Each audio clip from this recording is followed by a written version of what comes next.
നമസ്കാരം. പശ്ചിമ ബംഗാളിൽ പതിറ്റാണ്ടുകളായി തുടരുന്ന രാഷ്ട്രീയ ആക്രമണങ്ങൾ ഇന്ത്യൻ ജനാധിപത്യത്തിന് എന്നും ഒരു വെല്ലുവിളിയാണ്. തെരഞ്ഞെടുപ്പ് വിജയങ്ങൾക്ക് പിന്നാലെയും അല്ലാതെയും സംസ്ഥാനത്തിൻ്റെ വിവിധ ഭാഗങ്ങളിൽ നിന്ന് റിപ്പോർട്ട് ചെയ്യപ്പെടുന്ന അക്രമ സംഭവങ്ങൾ ഭരണകൂട സംവിധാനങ്ങളുടെ പരാജയത്തിലേക്കാണ് വിരൽ ചൂണ്ടുന്നത്. ബംഗാൾ രാഷ്ട്രീയത്തിൽ അക്രമമെന്നത് ഒരു സംസ്കാരമായി മാറിയിരിക്കുന്നു എന്ന വിമർശനം ശക്തമാണ്. എന്തുകൊണ്ടാണ് കേന്ദ്ര സർക്കാരിനോ നിയമ സംവിധാനങ്ങൾക്കോ ഇതിന് കൃത്യമായ ഒരു പരിഹാരം കാണാൻ സാധിക്കാത്തത് എന്നത് സങ്കീർണമായ നിയമ രാഷ്ട്രീയ കാരണങ്ങളാൽ കെട്ടുപിണഞ്ഞു കിടക്കുന്ന ഒന്നാണ്. ബംഗാളിലെ രാഷ്ട്രീയ ആക്രമണങ്ങൾക്ക് തടയിടാൻ കഴിയാത്തതിൻ്റെ പ്രധാന കാരണങ്ങളിലൊന്ന് അവിടുത്തെ പ്രാദേശിക തലത്തിലുള്ള പാർട്ടി സംവിധാനങ്ങളുടെ സ്വാധീനമാണ്. ബംഗാൾ രാഷ്ട്രീയത്തിൽ ഗ്രാമതലത്തിലുള്ള നിയന്ത്രണം എന്നത് അവിടുത്തെ അധികാരത്തിൻ്റെ അടിസ്ഥാനമാണ്. ദശകങ്ങളായി CPM ഭരിച്ചപ്പോഴും പിന്നീട് തൃണമൂൽ കോൺഗ്രസ് ഭരിച്ചപ്പോഴും ഈ പ്രാദേശിക ആധിപത്യം നിലനിർത്താൻ അക്രമം ഒരു ആയുധമായി ഉപയോഗിക്കപ്പെടുന്നു. പോലീസ് സംവിധാനം പലപ്പോഴും ഭരണകക്ഷിയുടെ താല്പര്യങ്ങൾക്കനുസരിച്ച് പ്രവർത്തിക്കുന്നു എന്ന ആരോപണം ഇവിടെ പ്രസക്തമാണ്. ക്രമസമാധാനം എന്നത് സംസ്ഥാന സർക്കാരിൻ്റെ കീഴിലുള്ള വിഷയമായതിനാൽ അക്രമങ്ങൾ തടയാനുള്ള പ്രാഥമിക ഉത്തരവാദിത്തം സംസ്ഥാന പോലീസിനാണ്. പോലീസ് സംവിധാനം നിഷ്ക്രിയമാകുകയോ രാഷ്ട്രീയവൽക്കരിക്കപ്പെടുകയോ ചെയ്യുമ്പോൾ അക്രമികൾക്ക് ഭയമില്ലാത്ത സാഹചര്യമുണ്ടാകുന്നു. കേന്ദ്ര സർക്കാരിന് ബംഗാളിലെ വിഷയങ്ങളിൽ ഇടപെടുന്നതിന് ഭരണഘടനാപരമായ ചില പരിമിതികളുണ്ട്. ഇന്ത്യയുടെ ഫെഡറൽ സംവിധാനത്തിൽ ഒരു സംസ്ഥാനത്തെ ക്രമസമാധാന പ്രശ്നങ്ങളിൽ നേരിട്ട് ഇടപെടാൻ കേന്ദ്രത്തിന് എളുപ്പമല്ല. ഭരണഘടനയുടെ 356 അനുച്ഛേദപ്രകാരം രാഷ്ട്രപതി ഭരണം ഏർപ്പെടുത്തുക എന്നത് ഒരു വഴിയാണ് എങ്കിലും ജനാധിപത്യപരമായി തെരഞ്ഞെടുക്കപ്പെട്ട ഒരു സർക്കാരിനെ പിരിച്ചുവിടുന്നത് സുപ്രീം കോടതിയുടെ കർശനമായ നിരീക്ഷണത്തിന് വിധേയമാണ്. കൃത്യമായ തെളിവുകളില്ലാതെ ഇത്തരമൊരു നടപടി സ്വീകരിച്ചാൽ അത് കോടതിയിൽ റദ്ദാക്കപ്പെടാൻ സാധ്യതയുണ്ട്. കൂടാതെ കേന്ദ്രസേനയെ സംസ്ഥാനത്തേക്ക് അയക്കണമെങ്കിൽ പോലും സംസ്ഥാന സർക്കാരിൻ്റെ അനുമതിയോ അല്ലെങ്കിൽ കോടതിയുടെ പ്രത്യേക ഉത്തരവോ ആവശ്യമാണ്. പലപ്പോഴും കേന്ദ്രസേന എത്തുമ്പോഴേക്കും അക്രമങ്ങൾ നടന്നു കഴിഞ്ഞിട്ടുണ്ടാകുമെന്നതും ഒരു വാസ്തവമാണ്. നീതിന്യായ വ്യവസ്ഥയിലെ കാലതാമസമാണ് മറ്റൊരു ഘടകം. രാഷ്ട്രീയ ആക്രമണങ്ങളിൽ പ്രതികളാകുന്നവർ പലപ്പോഴും ഭരണസ്വാധീനം ഉപയോഗിച്ച് ശിക്ഷയിൽ നിന്ന് രക്ഷപ്പെടുന്നു. സാക്ഷികൾ ഭയപ്പെടുന്നത് മൂലമോ അല്ലെങ്കിൽ തെളിവുകൾ നശിപ്പിക്കപ്പെടുന്നത് മൂലമോ കേസുകൾ ദുർബലമാകുന്നു. കൊൽക്കത്ത ഹൈക്കോടതിയും സുപ്രീം കോടതിയും പലപ്പോഴായി ഈ വിഷയത്തിൽ ഇടപെടുകയും CBI അന്വേഷണത്തിന് ഉത്തരവിടുകയും ചെയ്തിട്ടുണ്ട് എങ്കിലും താഴെത്തട്ടിലുള്ള രാഷ്ട്രീയ പകപോക്കലുകൾക്ക് അറുതി വരുത്തുവാൻ ഇത് പൂർണ്ണമായും പ്രാപ്തമാകുന്നില്ല. അന്വേഷണ ഏജൻസികൾക്ക് സംസ്ഥാന പോലീസിന്റെ സഹകരണം ലഭിക്കാത്തതും അന്വേഷണത്തെ പ്രതികൂലമായി ബാധിക്കുന്നു. സാമൂഹികവും സാമ്പത്തികവുമായ കാരണങ്ങളും ഈ അക്രമ സംസ്കാരത്തിന് പിന്നിലുണ്ട്. ബംഗാളിലെ ഗ്രാമീണ മേഖലകളിൽ രാഷ്ട്രീയ പാർട്ടി എന്നത് കേവലം ഒരു ആശയമല്ല, മറിച്ച് ജനങ്ങളുടെ ഉപജീവനത്തെയും സുരക്ഷയെയും നിയന്ത്രിക്കുന്ന ഒന്നാണ്. ഒരു പ്രത്യേക പാർട്ടിയോട് കൂറു പുലർത്താത്തവർക്ക് സർക്കാർ ആനുകൂല്യങ്ങൾ നിഷേധിക്കപ്പെടുന്നതും അവർ സാമൂഹികമായി ഒറ്റപ്പെടുന്നതും അക്രമങ്ങൾക്ക് വളമിടുന്നു. തൊഴിലില്ലായ്മയും ദാരിദ്ര്യവും നേരിടുന്ന യുവാക്കൾ രാഷ്ട്രീയ ഗുണ്ടകളായി മാറുന്നതും ഈ അക്രമ പരമ്പരകൾക്ക് തുടർച്ച നൽകുന്നു. ചുരുക്കത്തിൽ ബംഗാളിലെ അക്രമങ്ങൾക്ക് മൂക്കുകയറിടാൻ സാധിക്കാത്തത് നിയമത്തിൻ്റെ അഭാവം കൊണ്ടല്ല, മറിച്ച് നിയമം നടപ്പിലാക്കേണ്ട സംവിധാനങ്ങൾ രാഷ്ട്രീയവൽക്കരിക്കപ്പെട്ടതുകൊണ്ടാണ്. രാഷ്ട്രീയ പാർട്ടികൾ അക്രമത്തെ ഒരു രാഷ്ട്രീയ തന്ത്രമായി കാണുന്നത് അവസാനിപ്പിക്കുകയും പോലീസ് സംവിധാനം പൂർണ്ണമായി സ്വതന്ത്രമാവുകയും ചെയ്താൽ മാത്രമേ ഇതിനൊരു ശാശ്വത പരിഹാരം കാണാൻ സാധിക്കൂ. കേന്ദ്ര സംസ്ഥാന സർക്കാരുകൾ തമ്മിലുള്ള രാഷ്ട്രീയ പോരുകൾക്കപ്പുറം സാധാരണ ജനങ്ങളുടെ ജീവനും സ്വത്തിനും സംരക്ഷണം നൽകുക എന്ന ജനാധിപത്യ ധർമ്മത്തിന് മുൻഗണന നൽകുന്ന ഒരു സാഹചര്യം ബംഗാളിൽ അനിവാര്യമാണ്. നയതന്ത്രപരവും നിയമപരവുമായ ശക്തമായ നീക്കങ്ങളിലൂടെ മാത്രമേ പതിറ്റാണ്ടുകളായുള്ള ഈ ചോരക്കളിക്ക് അറുതി വരുത്താൻ സാധിക്കുകയുള്ളൂ. പശ്ചിമ ബംഗാളിൽ നിയമസഭാ തെരഞ്ഞെടുപ്പിന് പിന്നാലെ ഉണ്ടായ രാഷ്ട്രീയ സംഘർഷങ്ങളുടെയും ആക്രമണങ്ങളുടെയും പശ്ചാത്തലത്തിൽ തൃണമൂൽ കോൺഗ്രസിനെ നിരോധിത സംഘടനയായി പ്രഖ്യാപിക്കുവാൻ കേന്ദ്ര സർക്കാരിന് കഴിയുമോ എന്നത് ഗൗരവകരമായ ഒരു നിയമ ഭരണഘടനാ ചർച്ചയാണ്. ജനാധിപത്യ സംവിധാനത്തിൽ ഒരു രാഷ്ട്രീയ പാർട്ടിയെ നിരോധിക്കുക എന്നത് ലളിതമായ ഒരു നടപടിയല്ല. ഇന്ത്യയുടെ ഭരണഘടനയും വിവിധ നിയമങ്ങളും ഇത്തരം സന്ദർഭങ്ങളിൽ സ്വീകരിക്കേണ്ട നടപടികളെക്കുറിച്ച് വ്യക്തമായ മാർഗനിർദ്ദേശങ്ങൾ നൽകുന്നുണ്ട്.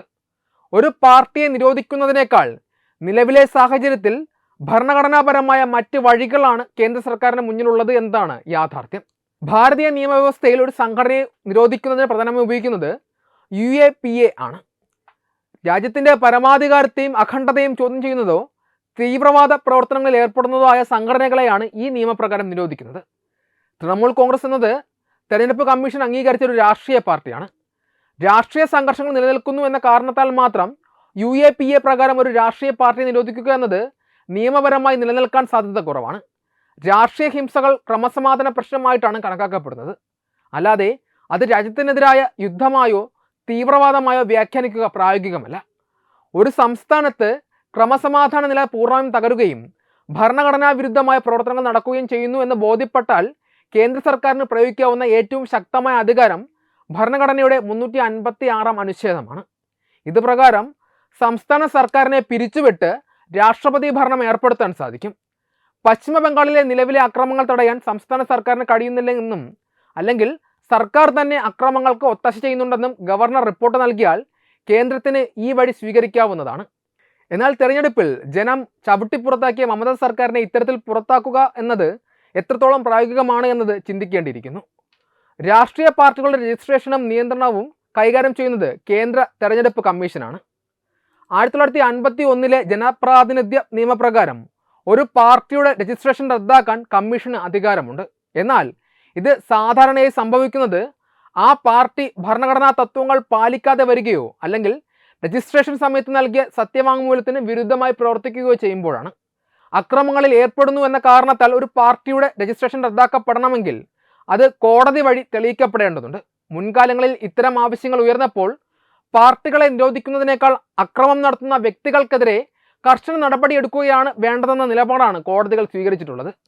ചുരുക്കത്തിൽ രാഷ്ട്രീയ അക്രമങ്ങളുടെ പേരിൽ മാത്രം തൃണമൂൽ കോൺഗ്രസിനെ ഒരു നിരോധിത സംഘടനയെ പ്രഖ്യാപിക്കുന്നത് ഭരണഘടനാപരമായി വലിയ വെല്ലുവിളികൾ ഉയർത്തുന്ന ഒന്നായിരിക്കും. രാജ്യത്തിൻ്റെ സുരക്ഷയ്ക്ക് ഭീഷണിയാകുന്ന വിധത്തിലുള്ള പ്രവർത്തനങ്ങൾ തെളിവ് സഹിതം ബോധ്യപ്പെട്ടാൽ മാത്രമേ നിരോധനം പോലുള്ള കടുത്ത നടപടികളിലേക്ക് നീങ്ങുവാൻ സർക്കാരിന് സാധിക്കൂ. നിലവിലെ സാഹചര്യത്തിൽ കേന്ദ്ര സർക്കാരിന് സ്വീകരിക്കാവുന്ന കൂടുതൽ പ്രായോഗികമായ നടപടി സംസ്ഥാനത്തെ രാഷ്ട്രപതി ഭരണം ഏർപ്പെടുത്തുകയോ അല്ലെങ്കിൽ കേന്ദ്ര ഏജൻസികളെ ഉപയോഗിച്ച് അക്രമകാരികൾക്കെതിരെ ശക്തമായ നിയമ നടപടി സ്വീകരിക്കുകയോ ചെയ്യുക എന്നതാണ്.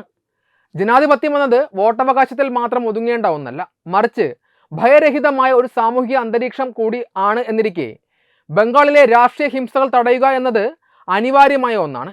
ഇതിനായി നിയമപരവും ഭരണഘടനാപരവും സാമൂഹികവുമായ ഒട്ടേറെ നടപടികൾ ഒരേ സമയം നടപ്പിലാക്കേണ്ടതുണ്ട്.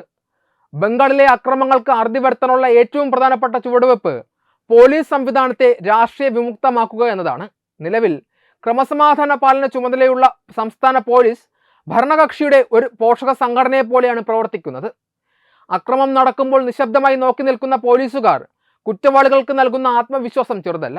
അതിനാൽ സുപ്രീം കോടതി നിർദ്ദേശിച്ച പോലീസ് പരിഷ്കാരങ്ങൾ പൂർണ്ണമായി നടപ്പിലാക്കുകയും പോലീസിന്റെ പ്രവർത്തനങ്ങളിൽ രാഷ്ട്രീയ ഇടപെടലുകൾ പൂർണ്ണമായും ഒഴിവാക്കുകയും വേണം. ഉദ്യോഗസ്ഥർ രാഷ്ട്രീയ യജമാനന്മാരോടല്ല, മറിച്ച് ഭരണഘടനയോടാണ് ഉത്തരവാദിത്തം പുലർത്തേണ്ടത്. നിഷ്പക്ഷമായി പ്രവർത്തിക്കാൻ കഴിയാത്ത ഉദ്യോഗസ്ഥരെ മാറ്റി നിർത്തുകയും വീഴ്ച വരുത്തുന്നവർക്കെതിരെ കടുത്ത ശിക്ഷാ നടപടികൾ സ്വീകരിക്കുകയും ചെയ്യുന്നത് പോലീസിന്റെ വിശ്വാസ്യത തിരിച്ചുപിടിക്കാൻ സഹായിക്കും. മറ്റൊരു പ്രധാന മാർഗം കേന്ദ്ര ഏജൻസികളുടെയും അർദ്ധ സൈനിക വിഭാഗങ്ങളുടെയും കാര്യക്ഷമമായ വിന്യാസമാണ്. സംസ്ഥാന പോലീസ് പരാജയപ്പെടുന്ന സാഹചര്യങ്ങളിൽ ജനങ്ങൾക്ക് സുരക്ഷിത ബോധം നൽകുവാൻ കേന്ദ്രസേനയ്ക്ക് സാധിക്കും. തെരഞ്ഞെടുപ്പ് കാലത്ത് മാത്രമല്ല, രാഷ്ട്രീയ സംഘർഷം നിലനിൽക്കുന്ന മേഖലകളിൽ സ്ഥിരമായ കേന്ദ്രസേനാ സാന്നിധ്യം ഉറപ്പാക്കുന്നത് അക്രമികളെ തടയുവാൻ സഹായിക്കും. അതോടൊപ്പം രാഷ്ട്രീയ കൊലപാതകങ്ങൾ, ബോംബ് സ്ഫോടനങ്ങൾ തുടങ്ങിയ ഗുരുതരമായ കേസുകൾ CBI, NIA തുടങ്ങിയ കേന്ദ്ര ഏജൻസികൾക്ക് വിടുന്നത് കുറ്റവാളികൾക്ക് ശിക്ഷ ഉറപ്പാക്കാൻ സഹായിക്കും. പ്രാദേശിക പോലീസിന്റെ സംരക്ഷണത്തിൽ കഴിയുന്ന ക്രിമിനലുകൾക്ക് കേന്ദ്ര ഏജൻസികളുടെ അന്വേഷണം ഒരു ഭീഷണിയാകും.